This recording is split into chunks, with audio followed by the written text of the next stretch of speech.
for coming out the day after Christmas. I'm so grateful.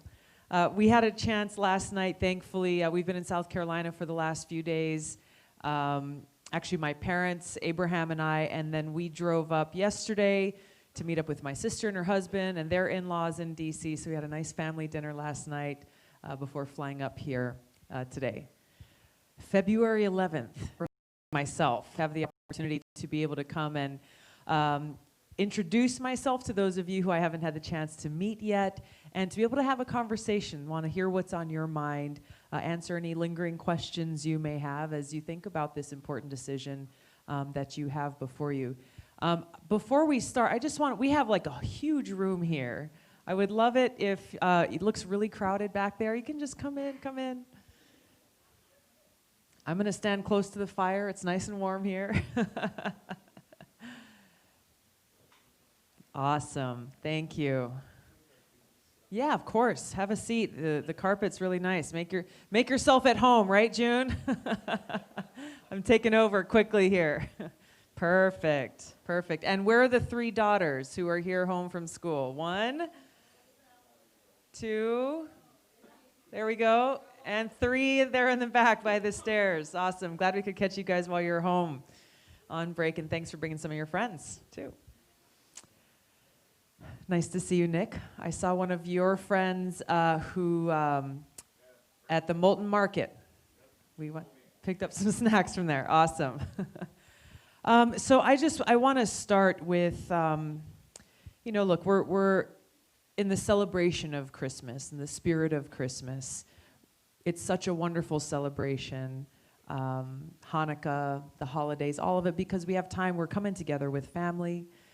We're joining together in celebration with friends, with our communities. And even just for a brief moment, it seems like so much of the divisiveness and noise that surrounds us so much kind of falls away. And I think it's an important feeling to remember and to be reminded of about what it feels like for us to come together, for us as people to come together and recognize and acknowledge, yes, we'll have differences on different things, but it's so important for us at this time when our nation is so divided that we remember what it is that connects us all, what it is that binds us all together. You know, the saying, a house divided cannot stand is important to remember. You know, there are so many different challenges and struggles and problems that we would all like to see solved by our government that is supposed to be working for us, for we the people. But instead, what we're seeing and experiencing is our nation is becoming more and more divided. We have leaders in Washington who are more interested, parties, one going after the other, seeing, you know, who can exact maximum damage on the other in order to get a political win. But we the people get left behind. We the people are left holding the bag, suffering and struggling and dealing with challenges that never see solutions delivered. And so to me, this is at the heart of the change that I seek to bring about, and to me, the change that we as a nation need to bring about.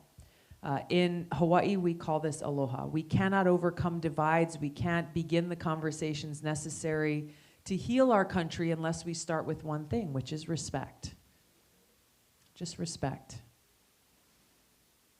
This is what we call in Hawaii Aloha. It means respect, love, care, compassion, a recognition that no matter who we are or where we come from, what party we belong to, if we belong to a political party, who we voted for, religion, all of these things that really are increasingly being used to put us, okay, well, if you're in this box or you're on that team and I'm on this team, then, you know, we have to be against each other. It allows us to see past all of that. Aloha recognizes that we are all God's children.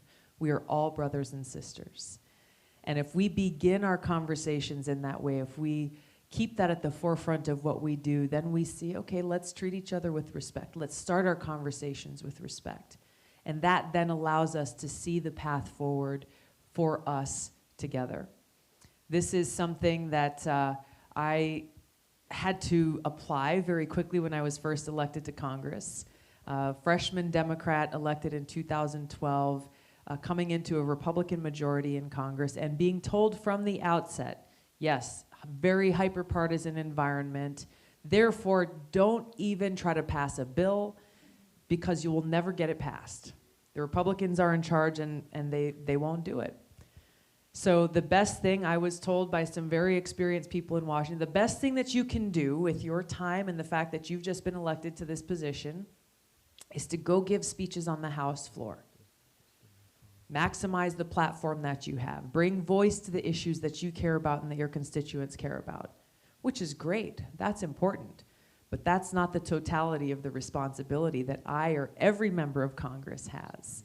And so I just started thinking, okay, how am I going to do this? How am I going to get things done at a time where people are saying it's impossible?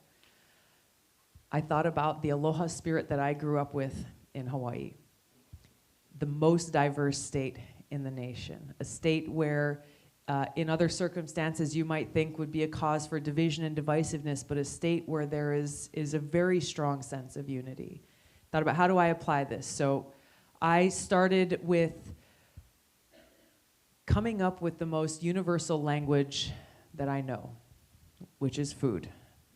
I hope you've enjoyed the food that Brian and June have provided you here tonight. But I called my mother back in Hawaii, who makes this incredible macadamia nut toffee, and I asked her if she would make 434 boxes of her toffee for every single one of my soon-to-be new friends in Congress. She said, gosh, yeah, I think that's a great idea. Absolutely. I'm happy to help. I said, oh, I have one more favor on top of that. I asked if she would make another 435 larger boxes of toffee for the staff of every member of Congress. Yes, you get it, right? We know who answers the phones and who's working the computers, who makes sure that the messages are delivered. And she paused. I still remember like it was yesterday. She paused. I could tell she was thinking, okay, how many more pounds of macadamia nuts? I'm going to go to Costco. I've got to do this. And it's going to take a little bit longer. But she said, yes, I'm happy to do it. And so as she was in Hawaii, she's stirring 2 pots of toffee at the same time, chopping the mac nuts and just doing her thing. My dad was the self-appointed quality control officer. And he still prides himself in taking a slice out of every pan that she poured to make sure it was okay. Bet right now she is passing out this toffee. This is my mom's recipe, so grab one and you can take a sample. But as they were doing this in Hawaii, I was in DC and just starting to handwrite notes to every one of my colleagues, learning more about them, their background, their experience, and signing every one of these notes saying, I look forward to serving with you. And what was really incredible was how quickly I got a response. We started delivering these little gifts of aloha to people. And when we're on the House floor is the only time that every one of us is in one room together. And there were members of Congress, Republicans, chairmen of powerful committees, people who I normally wouldn't have the opportunity to interact with. They started making their way across the House floor from the Republican side to the Democrat side, finding me and just saying thank you. Thank you. Many of them said, I ate all the candy, I need more before I can go home this weekend. Where can I get some? But then most importantly, asking me, trying to tackle for your district in Hawaii. Tell me how we can work together. Tell me how I can help you. That simple gesture of reaching out with respect, with aloha, without preconditions, without going through the list and thinking, okay, well, maybe I'll talk to this person and that person, but not these other people because they are X, Y, or Z, fill in the blank. No, recognizing the opportunity, reaching out with respect, just to start the conversation, knowing that it would lead to a positive place. It would lead us to that place where we recognize, even as we come from very different places, maybe very different views on different issues, if we are focused on this mission of service to the American people who've charged us with this incredible responsibility, then we can make progress. Then we can solve problems. Then we can deliver results for you, for those who have elected us to work for you. And that's exactly what happened. It was those relationships that began with that toffee that you were tasting, that led to my being able to effectively serve my constituents in Hawaii as a Democrat in a Republican-controlled Congress, as they held power for the first 6 years that I've served in Congress, to pass my very first bill that I introduced in Congress into law within that first year in office, to pass amendments to important pieces of legislation that people said was dead on arrival. There was one amendment in particular that I remember because even my staff, they said, boss, don't waste your time on this. Don't even introduce it because the Republicans have opposed this amendment that had to do with Native Hawaiian education for kids year after year after year. It had been on the books for over 30 years, but it was about to expire. So I said, all right, we're going to introduce an amendment to a big education bill to reauthorize this program. As expected, when it was scheduled for a vote, the Republican leadership sent out the memo to all of their members and saying, vote against the Gabbard Amendment. And instead of it being dead on arrival as they said it would be, because of those relationships, I got my phone calls returned. People started texting me saying, hey, Tulsi, they're telling us to vote against your amendment. Tell me why I should vote for it. I was able to talk to people in the halls and on the House floor before they cast their vote. And while I was not able to convince everyone to vote my way, I convinced enough. And we passed that amendment to that bill. And the key to this was that because of the relationships that had been established, they knew that I wasn't going to lie to them.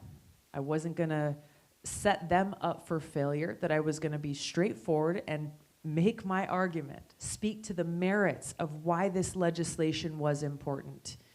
And they could then make their decision accordingly. And we've had a lot of conversations since. Other bills that have come forward, they've come to me when they've had their amendments on the House floor. This is how it must be done. This is how we get back to where we need to be as a country, where regardless of political party, that we have a government that is of the people, by the people, and for the people, where we can have a hearty debate, that we can disagree even strongly, but we can do so without being disagreeable, still treating each other with respect, bringing maybe insights and perspectives to these issues that hadn't been considered before, that hadn't been heard before. These conversations, unfortunately, in Washington, they're not even happening right now. Too often you have bills coming to the House floor where the outcome is completely predetermined based on partisan interests, rather than looking at the substance and saying, what is in the best interest of the people of our country? What is in the best interest of our country?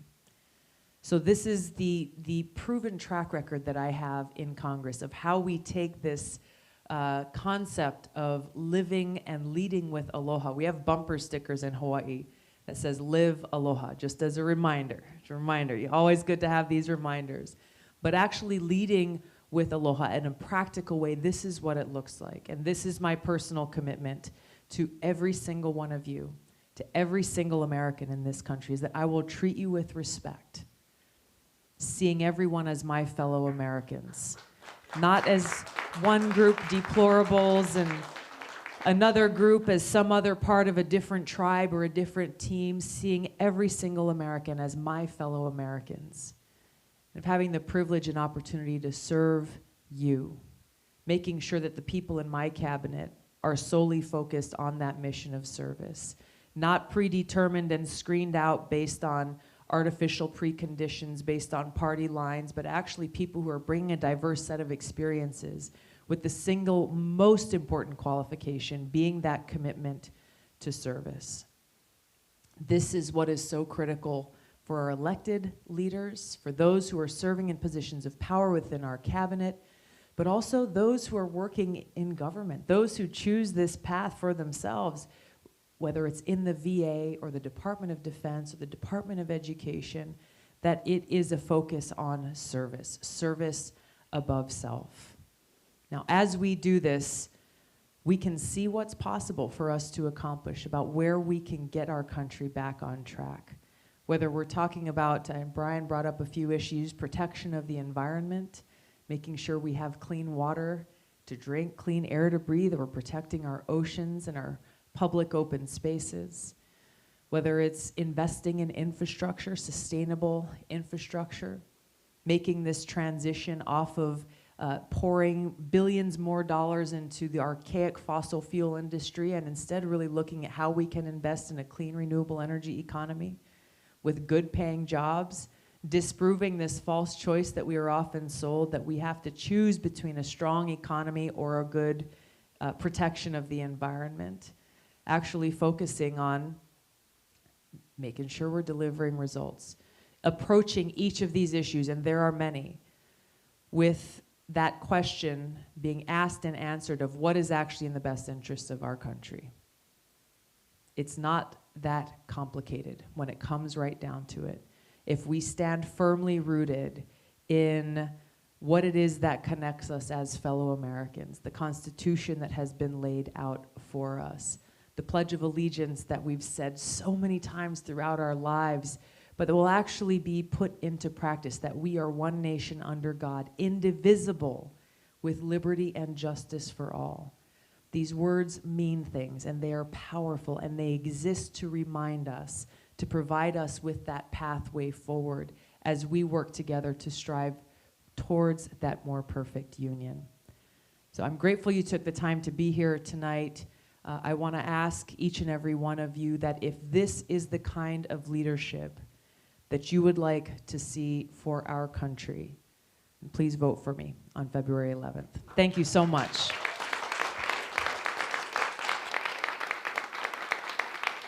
Thank you very, very much. We've got a couple of microphones. Vince, you're the microphone. All right, we've got Billy with another. Yes, we'll start with you. Me? Go ahead. Okay. Hi, my name is Brian Sawich. Nice to meet you, Brian. I'm from Hancock, New Hampshire. Awesome. And I was wondering if you could make a couple comments regarding the defense budget that was just passed, signed by President Trump, I think a couple days ago.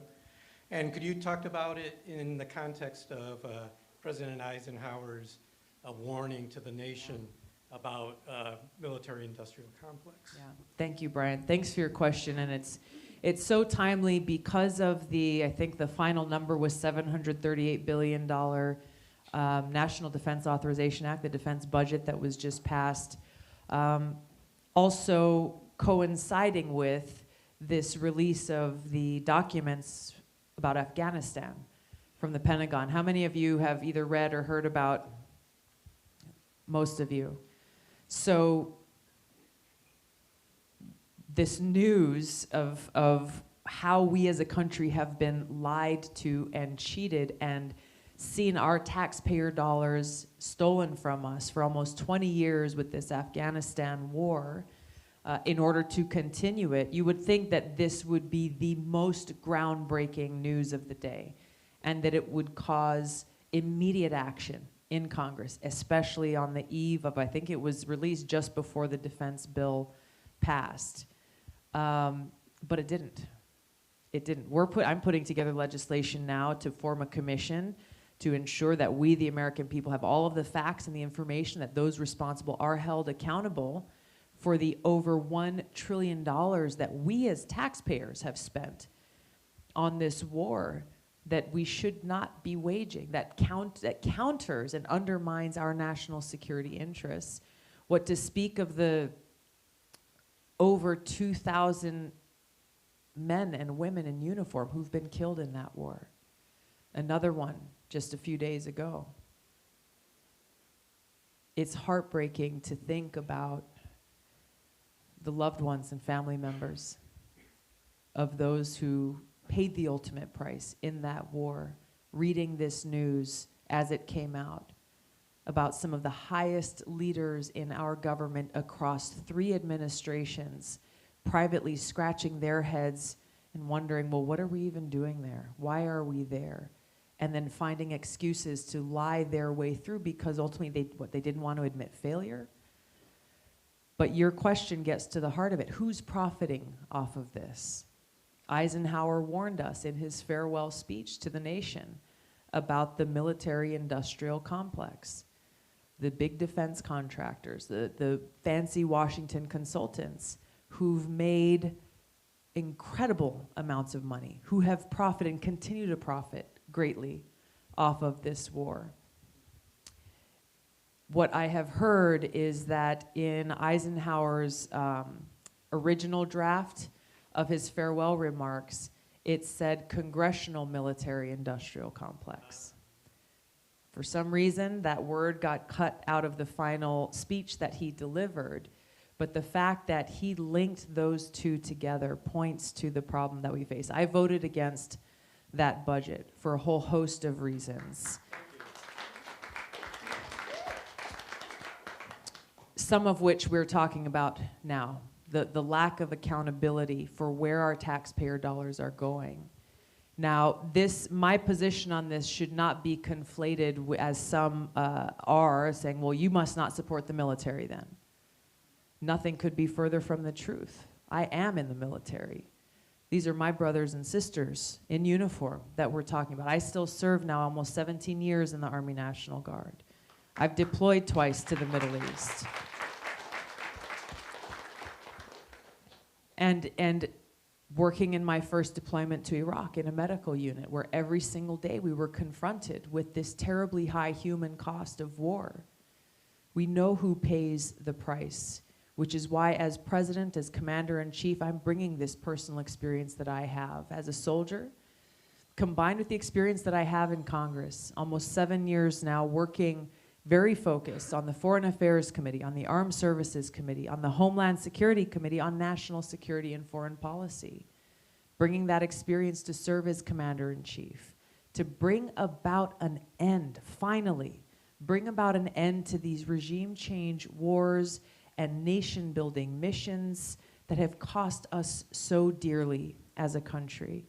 Work to end this new Cold War and arms race that's taking more money out of our pockets and making us less safe, and instead redirect our taxpayer dollars towards investing them in our communities, in our people, in our future. This is the sea change in our foreign policy that we need to make. This is the best way that we can honor our troops, by making sure that they are strong and ready and able to fulfill the mission that we sign up for, to protect and defend our nation, to make sure that we are only sending them on missions truly worthy of their sacrifice and missions that actually serve our national security interests. Foreign policy is domestic policy. So as we're talking about, well, you know, how do we pay for the things that we need in our communities? You know, how do we make sure our teachers are paid what they deserve, that our kids have what they need in our schools to get a quality education? How do we pay for all these things? In Afghanistan right now, I'm not even talking about everywhere else in the Middle East, just in Afghanistan alone, we are spending $4 billion every month, still, $4 billion every month. That comes out to $5.5 million an hour to hit $4 billion a month. These big numbers, even like they're hard to wrap your head around on a practical level. When you break it down, $5.5 million every hour.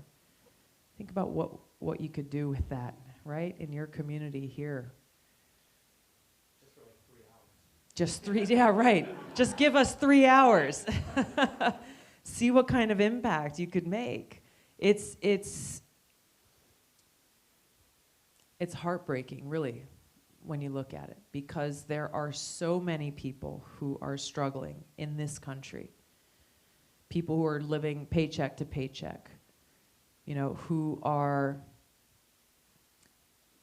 living without any kind of peace of mind, concerned that, you know, their child might get sick, or there may be a healthcare emergency, or something will come up where they'll find themselves out on the street.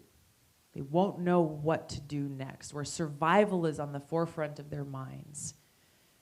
And then we're confronted with the truth about where our taxpayer dollars are going and how they're being wasted to further the profits of a military-industrial complex. Or even as we look at healthcare, We pay more money for healthcare than any other country in the world. And who's profiting the most? It's big insurance and big pharma. You know, they are making more and more money as more and more people are struggling just to get the life-saving medicine that they need. So where does this lead us back to? This leads us back to the original point of our leaders making decisions, not what's in the best interest of the country, but what's in the best interest of their own power or serving their big donors or whatever the case may be. But there are very real life consequences to this. This is what is required in having the right kind of leadership, strong leadership, that can bring about this change that focuses on we the people.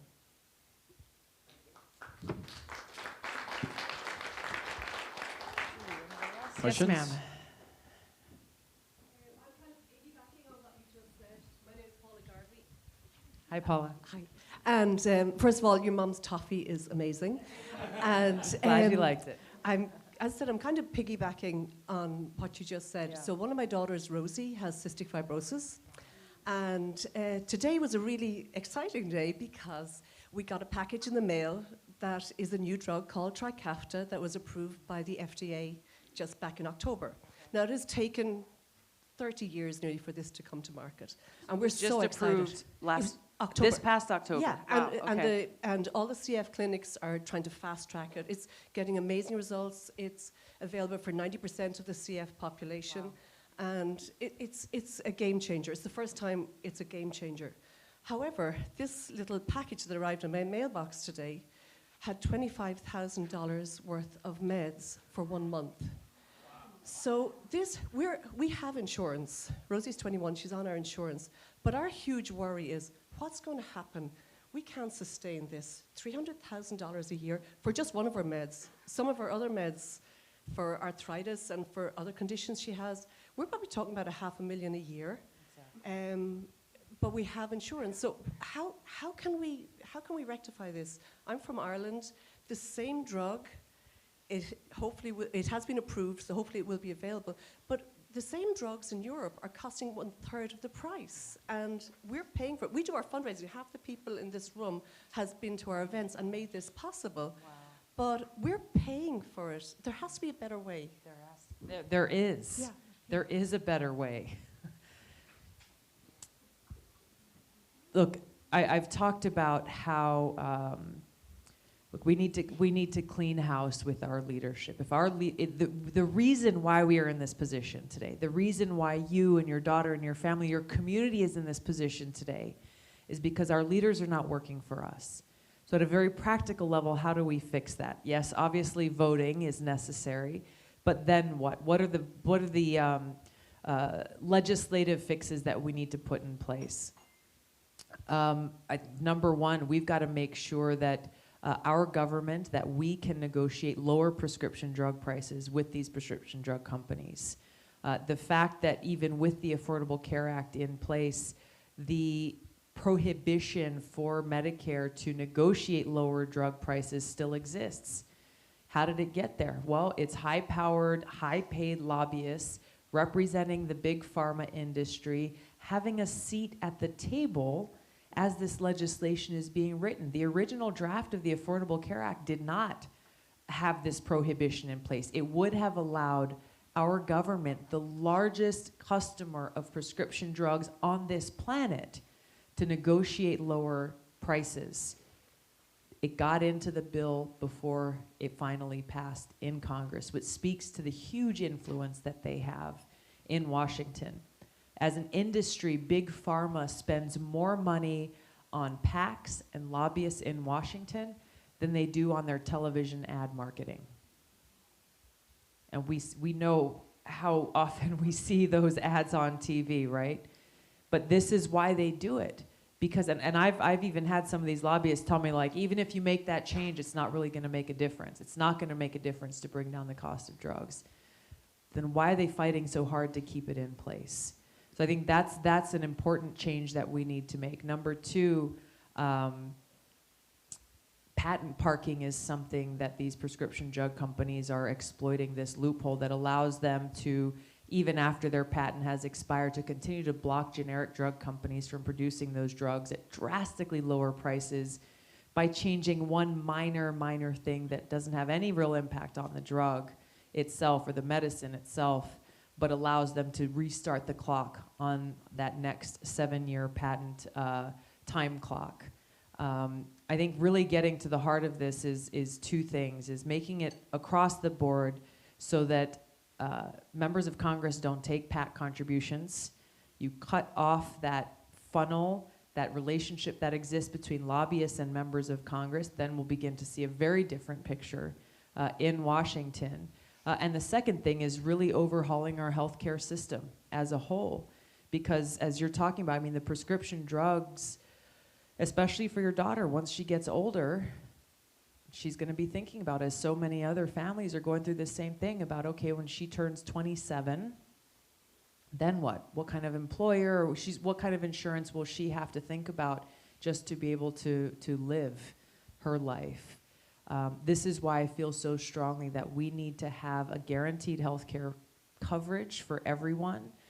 The plan that I'm putting forward, I call the Single Payer Plus plan, that's loosely modeled after Australia, where every single person gets quality health care. Yes, we all pay into it, but we will be paying less overall because we are cutting out big insurance profits from that equation, while also still allowing, if you or your family wants to purchase supplementary private insurance, or maybe let's say your daughter ends up with a great employer who has a great health care insurance plan that she wants, then obviously she should have that option to keep that insurance.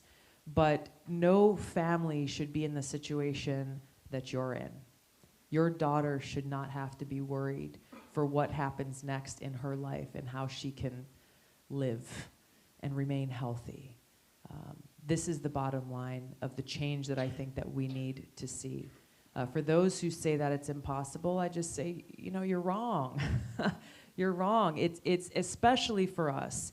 We're the United States of America, yet we are so far behind every other developed nation in the world in that our country is putting the profits of these major corporations ahead of the health and well-being of our people. That's what has to change.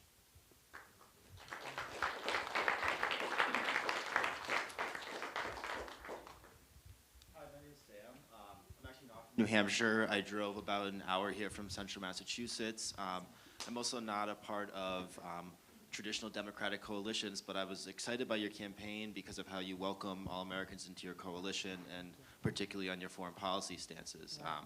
I like how you stand up to the powerful and you fight for all Americans. And the issue I'm most concerned about is public education. So what I'd like to ask you is, are you willing to support measures such as charter schools, school choice, and things like pay linked to performance for teachers, going against teachers' unions, which I know is a really hard thing to do? Would you be willing to make some of those practical policy solutions that benefit all Americans rather than a group of elites? Yeah, thank you. Thanks for your question. Look, I think there are a lot of different issues that we need to address within our public education system. I'll address some of the specifics that you brought up, but I think it starts with addressing the huge disconnect that often exists in Washington, especially as it relates to education, with the policies that are made, where you've got the powerful elite or those who are in the highest offices kind of writing these grand and vast education plans that are often not connected to the reality of what's happening in the classroom, or the challenges that parents or children or their children are dealing with, and how best to ultimately provide that quality education to their kids.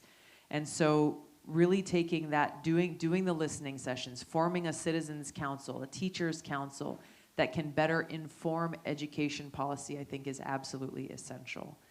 I think school choice is important. Look, I think there are examples, even in my home state of Hawaii, of great charter schools. A lot of them in our state are Native Hawaiian immersion schools that provide Native Hawaiian kids and their families to get a different kind of education. They don't teach in English until the 4th grade. And it requires parents. The parents have to come in and take language classes along with their kids. And it's a very different model for education. And it's taken our state some time, our state Department of Education some time to figure out, okay, well, how do we test and how do we compare these tests? There's a lot of other things there. But the bottom line is these kids and their families are getting the education that works best for them.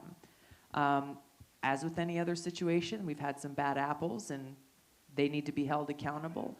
But I think school choice is important, where the quality of a child's education or the choices that are available to them and their families are not limited based on your zip code. I actually think unions play a very important role. I think teachers are vastly underpaid all across this country, and unions do a great job of anything. I think we look at these different issues, we look at the needs of the communities, and we look at how best can we deliver education for our kids. And so I am very focused on objectives. What's the mission? What's the objective? What problem are we trying to solve?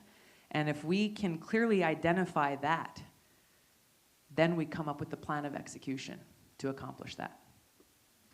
And thanks for driving all the way up here. I appreciate it. Thank you. Hi, Tulsi.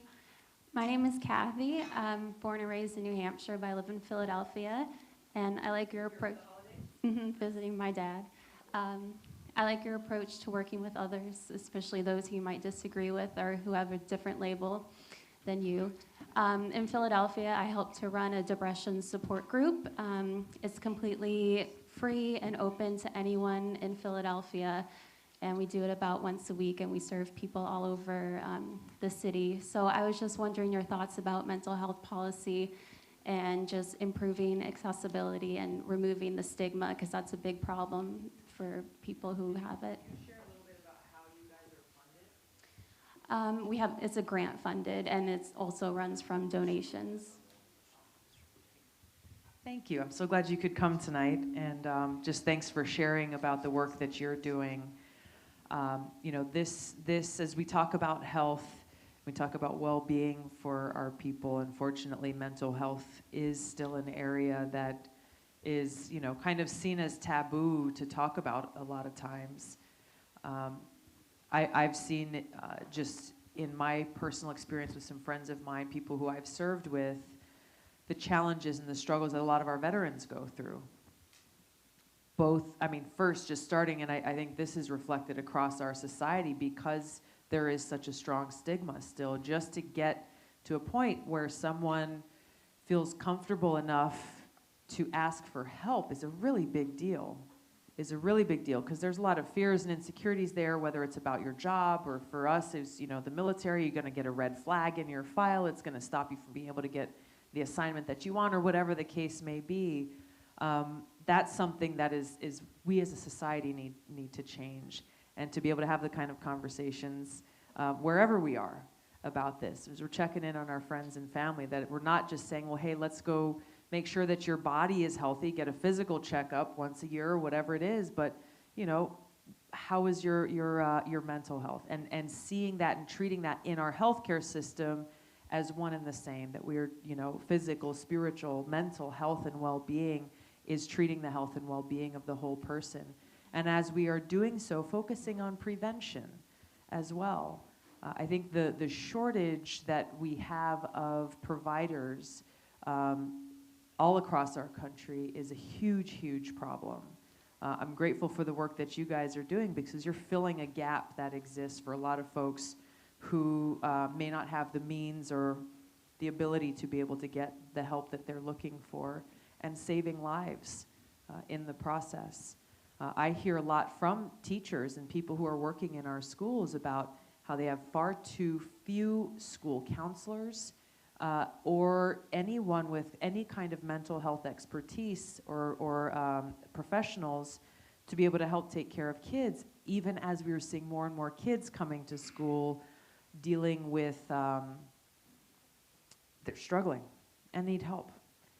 And too often the answer is just like, okay, well, here's a prescription drug, here's a prescription drug, here's a prescription drug, leading, whether it's our kids or other people, to a place of just living a medicated life rather than really trying to get to the root cause of the problems that they're struggling with and seeing, okay, well, here are a number of options to help you get through that. The kind of conversation we need to have in this country exists around that. How do we get to the root cause of the problem and just help each other through it? From a government perspective, there is an incredible shortage of resources actually being dedicated to this. And again, more often than not, the resources that do exist just go towards more prescription medication, when I think that's, it may sometimes be necessary, but that should not be the first answer. I know for some of my friends who've come home, they have actively told their doctors at the VA, no, I don't want medication. I don't want to numb the pain. I really want help. But then they're not given really the help that they need.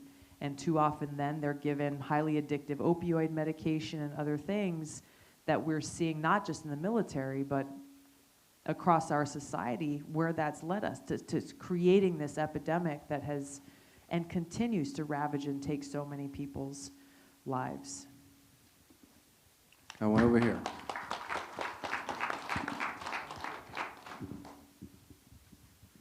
Good evening, Tulsi Gabbard. How are you? I'm well. How are you? I'm great, thank you. First, I want to compliment you on your holy basil moment last evening with your husband when you sang the carol. Oh, yes, thank you. That was perfect. That was perfect. Thank you.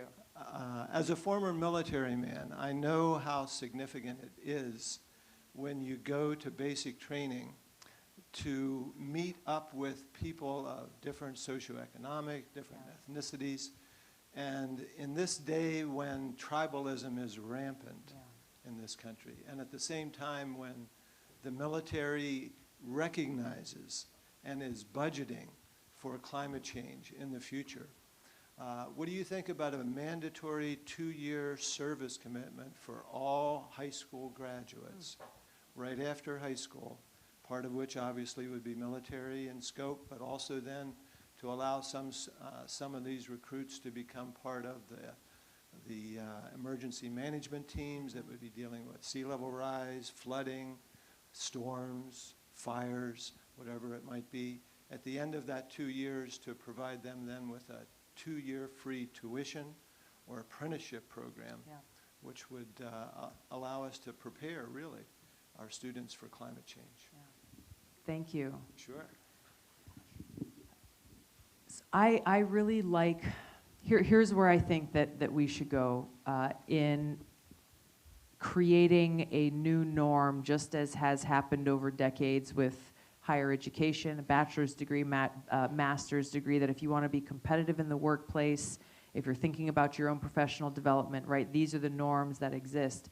We need to create a new norm and expectation of service and providing a number of different avenues to be able to do that. Here's the problem I have, and I'd love to hear hear your thoughts on this if you disagree. To me, service comes from a place of actually wanting to serve. And so this is where I get a little bit challenged with the mandatory service. Because, well, I mean, for the military, I want to know that if I'm deployed or if I'm somewhere, that I'm serving next to somebody who chose to be there and that they want to be there. So that's the challenge that I have with mandatory service.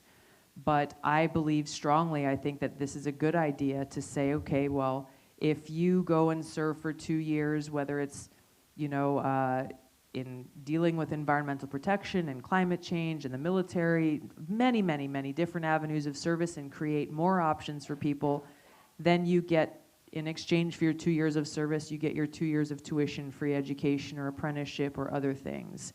I think that we set that as a bar for, again, the expectation, whether private employers or public employers. What did you do for your 2 years of service should be the question that every single employer is asking in their interviews.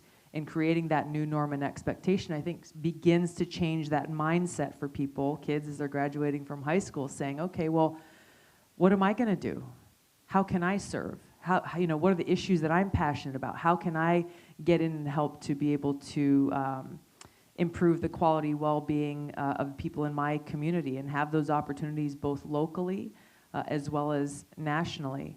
I think there's huge opportunity for us to do that and to find creative ways to set this new norm here in our country that we, as a country, place a great deal of importance on service.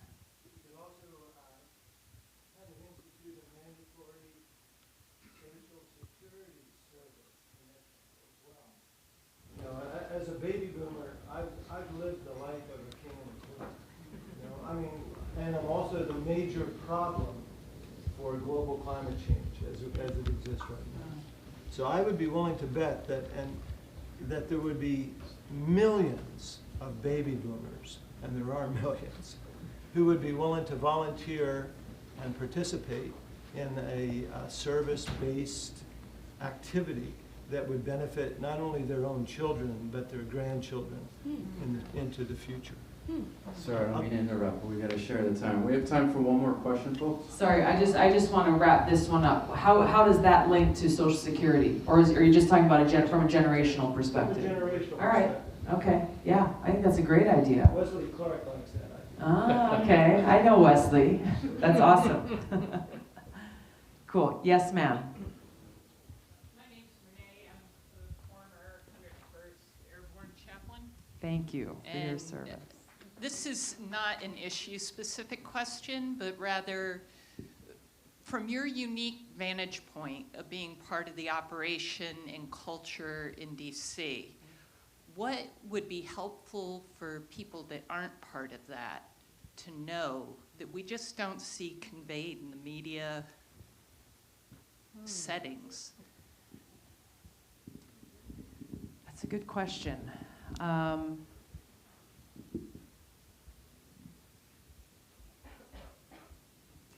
Well, I'll start with the fact that the media that the more time that we've had throughout this campaign to travel to different parts of the country, what the media is talking about, whether it's cable news or the national media, it's completely disconnected from the conversations we're having, like the ones we're having here tonight, which I think no matter what channel you watch, right? I mean, every one of the cable news channels, you'll get al-Baghdadi was killed, right? Depending on what channel you watch, you got a very, very different perspective or view on just a piece of factual information, like an event, a major event that occurred. So I think that's from the media perspective, a major problem.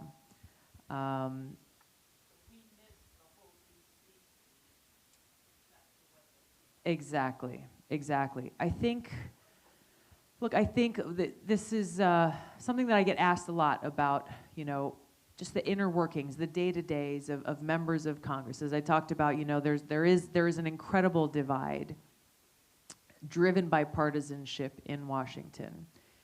And so while, on the House floor, you'll hear a lot of people, they'll pat each other on the back, hey, how's it going? Merry Christmas, have a good vacation. When it comes down to anything past the superficial, there are very few real relationships there. Real relationships. And I'll just share a couple of short anecdotes and stories with you. A few years ago, back when John Boehner was still the Speaker, there was a very controversial immigration-related vote that had taken place on the House floor. And the vote ended up, I think it was largely along party lines. But as the vote concluded, Boehner got up off and he started walking out towards the exit. I happened to be standing near the exit where he was going. And I said hello to him. And I gave him a high five and told him, hey, I saw you at yoga this morning. Good job. Keep it up. We'd all be in a much better place if more members of Congress did yoga. And he smiled and kind of chuckled a little bit as he was walking out, but there was one of my other colleagues there who was waiting to walk by as, we were talking to each other. And she just had the most terrible look of disgust on her face. And as she just gave me a stink, what we in Hawaii call stink eye, I think you call evil eye. We call it stink eye. She gave me a stink eye as she was walking by, and I just overheard her telling her staff, she's like, how dare she? I made sure my feelings were known about the bill itself through the way I cast my vote and the debate on the issue and presenting what I felt should or shouldn't have been done on that issue. But that was just a real human interaction that we don't see very much of. One of the things that really surprised me when I first got to Washington was immediately how quickly the divide began. The first week or so we were there, we had 84 new members of Congress who were all elected the same time in 2012.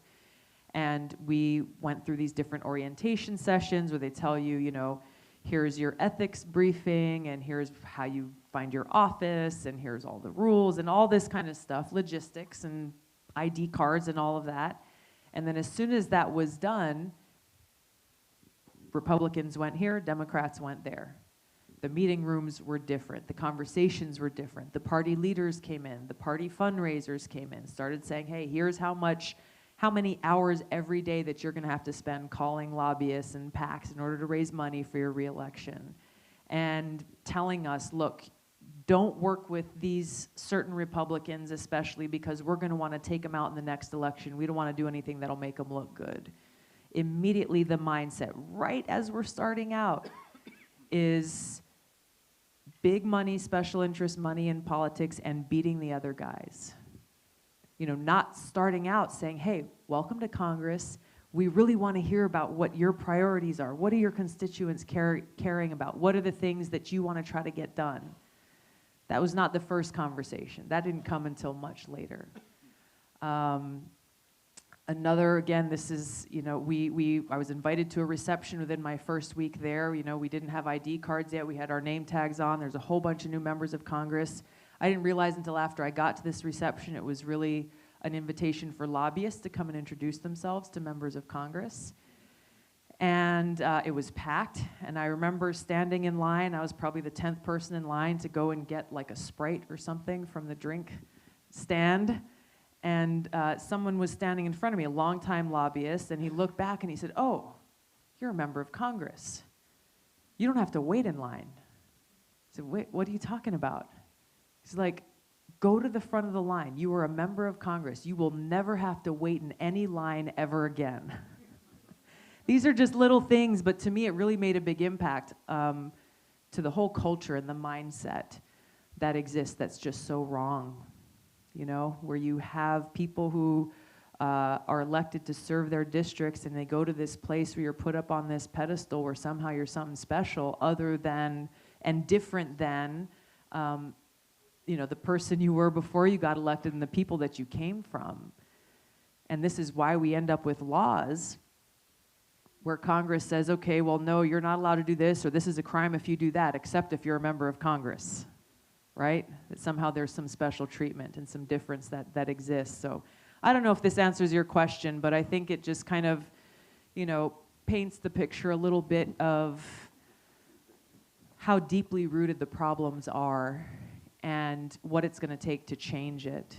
And so, yes, look, I believe that Donald Trump is not fit to serve as president. I'm running for president to beat him and to remove him from office.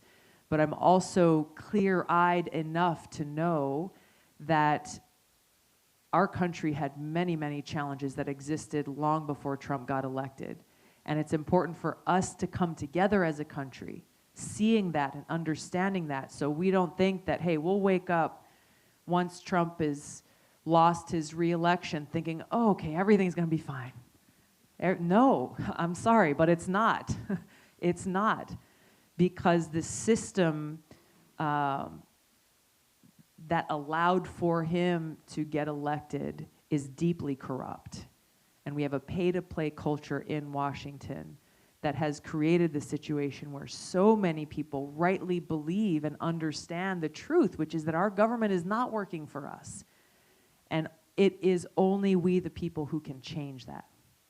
That is both the challenge, but that is also the beauty. That is the beautiful opportunity that every one of us has before us, that we, the people, have for us, as we look to how we heal the nation, how we get past the challenges and the obstacles that we face. And that's where, I go back to the experience that I've had serving in the military. As the gentleman brought up here earlier about, how diverse we are, how, we serve alongside people who are of every different race, ethnicity, religion, political affiliation, all these different things. But when we stand, we stand shoulder to shoulder, united, standing as one, focused single-pointedly on our mission of service. This is the heart and the experience and the leadership that I will bring to the presidency, working side by side with every single American to make sure that our White House really is a beacon of light and integrity and respect and opportunity for every single American. And so I want to invite you to join me.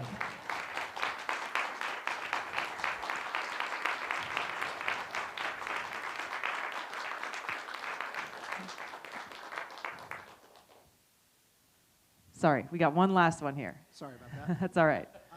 My name's TJ. I live in Manchester, originally from Arkansas. And I know you took a lot of criticism about your vote on impeachment, and I have immense respect for your choice to be an outlier on that.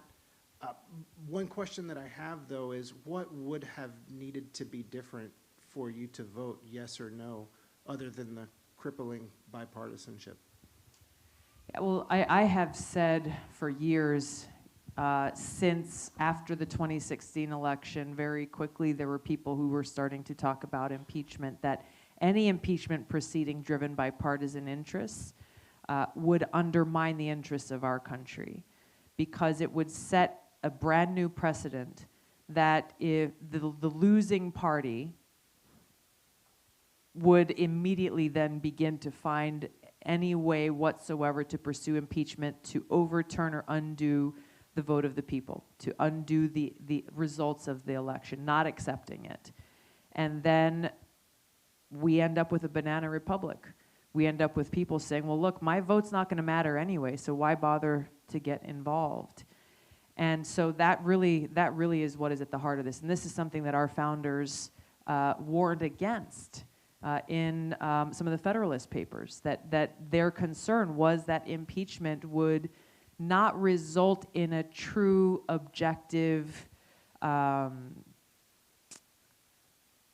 finding of innocence or guilt, but would instead result in one party being more powerful than the other.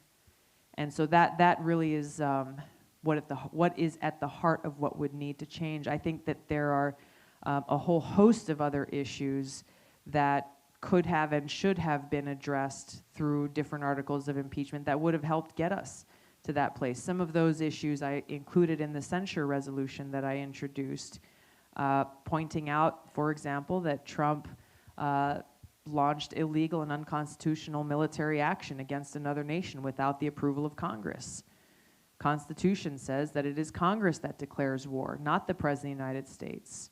And this is something that continues to go unaddressed. Why is that? Why is that? Because when Trump did that, he launched those missiles without the approval of Congress. You had Democrats and Republicans and people in the media praising him, Democrats praising him, saying this is the first time that he has acted presidential. People in the media saying what a beautiful sight it is seeing these missiles launched into another nation. So if we're going to have a conversation, let's have this conversation as a country about abuse of power. But that means that we're going to have a real conversation, not just about one person, but about all of our elected leaders upholding the oath that we all take to protect and to support and uphold the Constitution of the United States. Thank you. Thank you, thank you, thank you. Thank you so much. I would like now to introduce Vince. I don't see him. There he is. Vince is one of our incredible volunteer leaders. As I said in the beginning, Election Day is quickly approaching. And so Vince is going to share some words with you about how you can help. Hey everyone, I'm Vince. I started volunteering for the campaign several months ago now, and it went from sign waving once a week to a little bit more than that. But the fact of the matter is, you know, I'm a New Hampshire resident, have been for 6 years. I'm not different than anyone else in this room. I can afford to put a little more time in. You know, I don't have a family, I don't have kids, I'm young, I'm able-bodied. But the thing is, anyone can pitch in any way they want. You know, if you liked what you heard tonight, you can, first of all, start by committing, talk to 2 people over the next 2 days, and we'll follow up with you. You can do like Brian, throw a house party. You can buy some merch, some yard signs. We got Nietzsche and Sarah Rose over here can help you with that, and Janet. And the best thing you can do is really take your own ideas and figure out what is it that you're good at that can help with this, because we're all grassroots here, right? Tulsi does not take PAC money. If you want to see Tulsi do well, it's up to you. That's literally how I thought of it. And to be honest, it's been an honor. You know, really serving with my co-volunteers here. I'm part of a team here, and we're just trying to grow. And you know, February is right around the corner, and it's almost time for rallies. So I encourage you, hook up with us, hook up with Nietzsche, Sarah, again, Rindy, everyone in the back.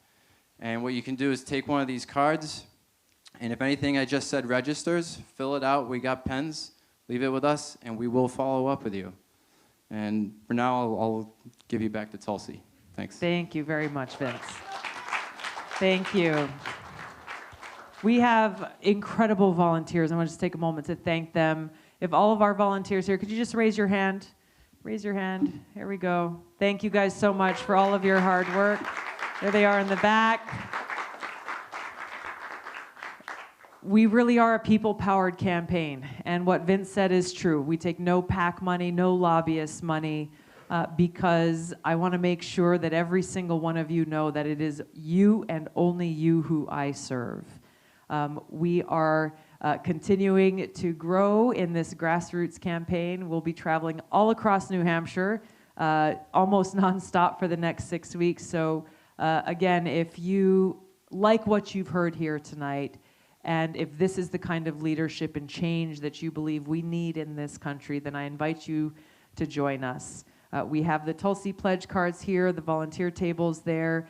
Even if it is as simple as looking down on your phone and thinking about 5 people that you can call and just share what you heard here tonight, share your experience. Even if you're undecided still as you're leaving here tonight, that's fine. Still, I encourage you to have these conversations as you're thinking about this important decision you have before you on choosing who you believe our next commander-in-chief should be and who will best serve our country. So I appreciate your consideration and your time, and we'll stick around for a few minutes if you want to just come up and say hi, or if you want to take a picture. Please do so much, everybody. Have a great night. Thank you again, Brian and June, for having us here in your home. Thank you so much. Aloha. Left, out on the right.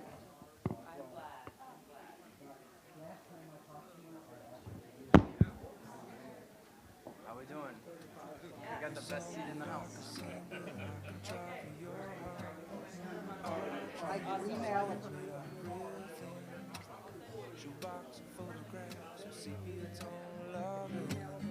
Love is the answer, at least for most of the questions in my heart.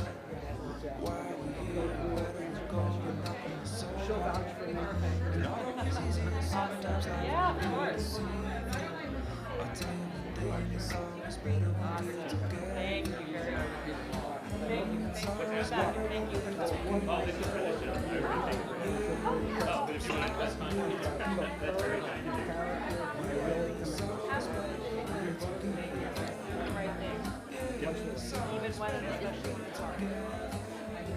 Thank you so much. Great to see you. Nice to meet you. Thank you. Take care. Thank you.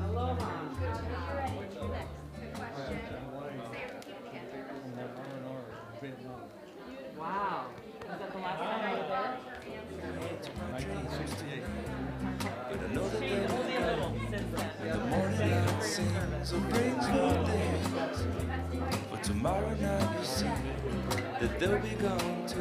Too many things I have to do, but if all of these dreams might find their way into my day-to-day scene, I'd be under the impression I was somewhere in between, with only two, just me and you.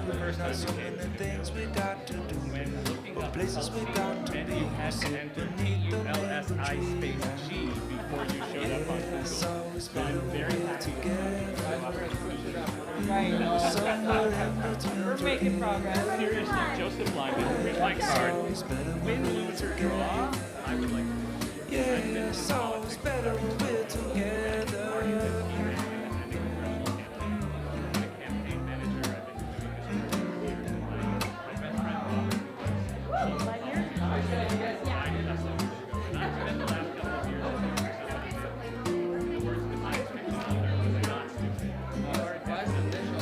I believe in the ladies, they look so pretty when I sleep. When I wake up, you look so pretty, sleeping next to me. But there I'm dead serious. On top of which, is you not talk better than anybody else. there is no song I could sing. But there is no combination of words I could say. Never back down to anybody. They specialize in it even when they're not trying to. And honestly, your present vote, that took huge guts.